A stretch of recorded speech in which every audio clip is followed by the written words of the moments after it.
क्या करता है? এই যে গ্যাসের সমস্যা, আমাদের বাড়িতে কোনো সমস্যা না, কত সমস্যা কাটিয়ে আসলাম আমরা।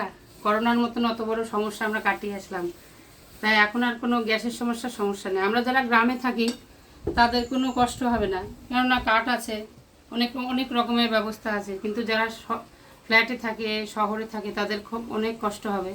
কিছুদিনের জন্য কষ্ট হবে, সব ঠিক হয়ে যাবে। এই দেখুন, আমিও গ্যাসে রুটি করতাম, তাই এখন আমি কাঠে রুটি করছি। সেই ব্যবস্থা করে নিতে হবে।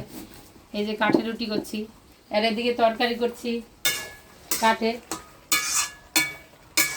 কিছু করার নেই, সব কিছু সমস্যার সমাধান আপনি আপ হয়ে যায়। চেষ্টা করতে হবে, একটু কষ্ট হবে, সব ঠিক হয়ে যাবে। এই দেখুন, বাধ্য হয়ে কড়াইতেই পরোটা করতে হচ্ছে। এখানে আর তাওয়া বসানো যাবে না, আমার উনুনটা একটু বড়, তাওয়াটা একটু ছোট।